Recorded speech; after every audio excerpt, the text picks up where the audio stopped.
What's up, YouTube? This is Brant the Movies here.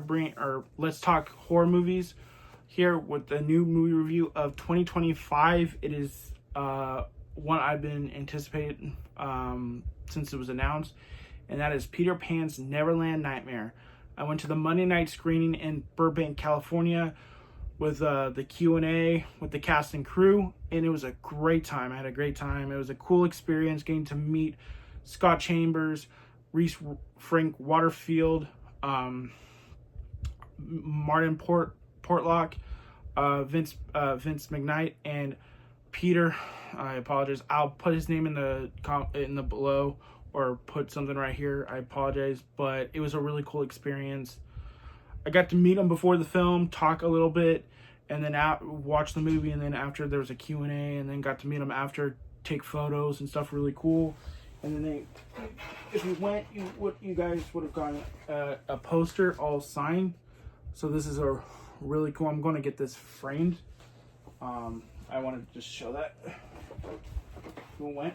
So yeah, Peter Pan and Neverland Nightmare is the third film in the Twisted Childhood universe, which also is setting up the Pooniverse Monsters Assemble, the big bad horror film that is inspiration of like the Avengers, but just with these horror creations based on childhood properties before, stuff like that. So and this is directed by Scott Chambers, who also wrote and directed it. He was also Christopher Robin in Blood and Honey 2. He was a producer. He's been a producer on all this. He's one of the him and Reese are the founders of this universe. So Peter Pan was meant to be a very dark story that he wanted to tell. If you watch interviews with him, he's talked about what has inspired him. Hounds of Love, which is an Australian horror film that's based on a true story, which was, from the little I know, is messed up. If you guys know French horror films like Inside Out, which are not Inside Out, Inside, Martyrs, and High Tension, which I think is known in the UK, I think, as Switchblade Romance. And then there's obviously homages to It, Evil Dead, The Black Phone. But from what Scott has mentioned about like that cupboard scene, or the It scene specifically, was not meant to be that. It was meant to be like in a scene with the like it was like a mailbox door on the like a mailbox hole like on a door kind of thing, but he saw that thing because they don't usually have those in the UK or wherever he shoots, so he saw it, he wanted to use it, which is really cool in the film. But yeah, so how was Peter Pan Neverland Nightmare? This is the best of the film so far, and I loved Blood and Honey 2, and I enjoyed the first one for what it was, acknowledging that it was very flawed, and even the creators would tell you that it was flawed. There was things that they wanted to do, but they could not do with the limited budget. And I really liked where Scott wanted to take this. It's a more grounded, but there's some elements to think, could it be more? There's just so much here, and it's character driven, but it is dark and brutal and bloody and just it's grimy. It's whatever you want to say. Martin Portlock as Peter Pan is hands down the best performance of this movie. He kills every scene he's in, and I got to talk to Martin about his performance. He thinks there's layers to this character, because there's a moment in the film where he mentions about his childhood, about how his mom abused him. Obviously, it doesn't make up for what he's doing and how fucked up he is, but there's something there with what Martin he took out of that. So he's not just evil, but he's truly evil. Like he's going to be the big bad of Peter Pan, he was the big bad of Peter Pan. Pooniverse Monsters Assemble.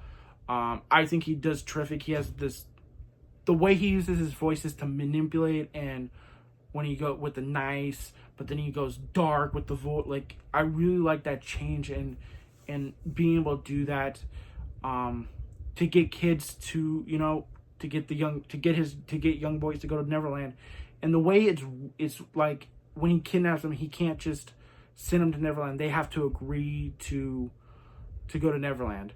I, absolutely think it's a terrific. Again, I said a terrific performance. Yeah. Megan. Megan Pasito, I believe it is, who plays Wendy. I think she does a really good job here, and I think she's playing a character who's just this 19-year-old that Scott really wants people to feel like no one in this family, the Darlings, are really having a good. The father's not there. Peter's drifting away from Wendy because Wendy's with her, wants to leave with her boyfriend, and so many things like that. And the mom and Wendy are at odds. But I think throughout the film, when she gets pushed to the edge because of what happens to her brother gets taken. She has to go and do things like she has to get she has to get broken and stuff like that before she and I like how each step gets her further and further to a very dark place, but to be able to get to her brother. I think I think she's really likable here. Peter, who plays Michael, again, I apologize for not. I think Souza is his last name. I think I just kind of remembered. I think he does a good job, especially with the emotional stuff here.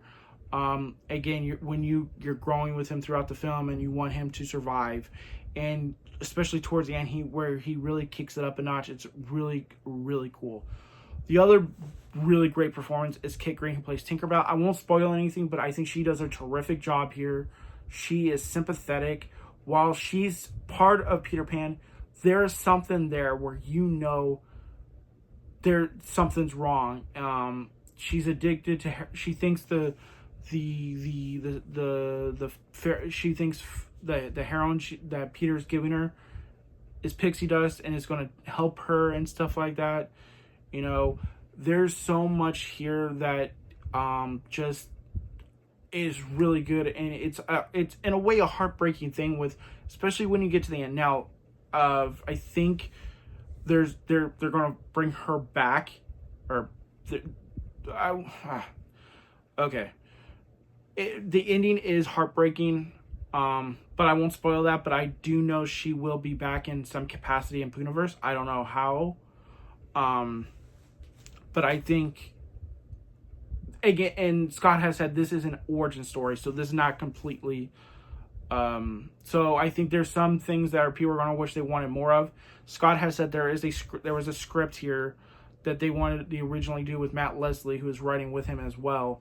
That was more supernatural and more in the Neverland world that actually is Neverland, and all the things you want. But budgetary constraints stopped him from being able to do that, or to confidently be able to do it without the budget that he would need for the film. And I absolutely understand. I'm glad he went this way, because I think this is what a lot of people would say. Why you get excited about a Peter Pan horror film is because they're willing to go to that dark edge. I've heard some wanting more of the campy stuff, and I'm sorry, when you're talking about something about a story like this, and about Peter Pan going after children, the Lost Boys, sending them to Neverland, I'm sorry, that is not a campy story. That's meant to be dark. If the one story in here that needs to be dark, it is this one. It is messed up. It is not fun. But I think that's what makes this movie work, and what makes Scott really, he knew what he wanted. He knows what the tone he wanted. The way it's shot, the cinematography is incredible, and the way they had to cover lights because they're working on a movie with kids. They had to shot a lot of this in day. So there's so much, like, especially in Peter Pan's the house they're in the third act. When you see that's all covered up to make it look like it's dark, and that's pretty impressive, and that is challenging in itself to make that work and to make it look like you're in a dark, and that's, I think, another reason why I think some complaints have said about the third act feels like you're in the same areas. It's because it would be all in day, and I don't think you want everything to be in daylight even though you get some daylight stuff, but I don't think you want the ending to be in that the daylight. So I think everything really works really well. The score is really good. It's effective and creepy and just moody. And just this movie's just, yeah, it's just this is what I wanted out of this. I the only thing mixed I have is and this is more of just we didn't get a lot, is Captain Hook in the way they use him. That's not, I think a lot of people will probably have an issue with that one, because again, because they use the lore to a degree. And again, I think Scott says this is an origin story. We're going to get probably more, maybe more in Poonaverse and stuff like that, and hopefully in sequels, and we'll get more of that, more of the Peter Pan lore.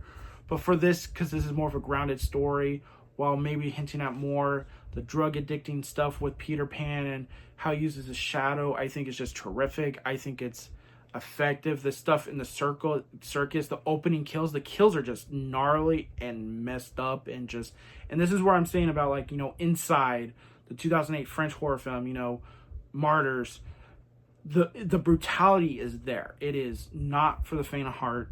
It is easily I think the bloodiest of the 3 films so far. And I mean, I think Scott just did a terrific job as a director, as this is the first feature here. I think he's done a couple other ones. He did a movie called Keep It, from 2018. It's under Scott Jeffrey, because he goes through, because his acting is Scott Jeffrey, his directing name is Scott Chambers, or something like that. That's the way he used to go by, but I think he might not do that as much anymore. I'm not sure, but I think he does a really good job with direction, and he, again, I said earlier, he knows what he wants, and I just absolutely I can't wait for more of this universe. I think he nailed it here. I think, and look, well, I will say this will not be for everyone. Go in with an open, know who you are. If you're a fan of this universe, of even just the second one, I do recommend checking this out, because I think it's a really good film, and it's a good story, what it's trying to tell, and some of the things that go on in this movie is a lot more than you're probably thinking for a slasher film, like a horror slasher type thing like this. I think you'll be pleasantly surprised by that. If you're not a fan of any of these, I think this is the one that could win you over, but it's still like, you'll end up just waiting for VOD, and when it can be free to watch. That's the best I can, I can't, because if you didn't like Blood and Honey 2, it's just like, I get maybe one, not caring for one, but not liking Blood and Honey 2, still just, yeah, I think you will, I think this is one. But I think this could be the one that maybe people will be more open-minded, for sure. And I think, again, this shows the maturity, and just that Scott and Reese and this team is showing that they want to make films. They don't want to make just cash grab things. Yes, they're using public domain characters. They're using characters and using them in a horror twist. But I think they're really trying to make stories and lore here that is different from what we've seen before with these, while using homages to certain things and doing horrific things in these films. But they're trying to do something, like building something here, instead of just cranking these things out like some of these other ones that are not putting as much effort. They're really putting the effort in here, especially with Blood and Honey 2 and Peter Pan's Neverland Nightmare. And I'm excited for what Bambi, Pinocchio, and the thing. And on Poonaverse, Scott has told me a couple things about it. I don't know if I should spoil that, but I'm excited where this is going, especially with the budget for Poonaverse, considering the budget for this and Blood and Honey 2 and the first one. I'm excited. The next film is Bambi in March. I don't know when Pinocchio will. I do know that Poonaverse Monsters Assemble will start filming in September. It got pushed back. Scott told me. That's the one thing I will say. But yeah, let me know what you guys thought of this. Did you guys love? Did you guys go see Peter Pan's Neverland Nightmare? Did you guys like it? Did you guys love it? Did you guys not care for it? Are you a fan of the Twisted Childhood universe? Let me know what you guys think. This is Brandon at the Movies. Let movies talk. Let's talk movies, horror, whatever you want to say. I'm signing off. Peace.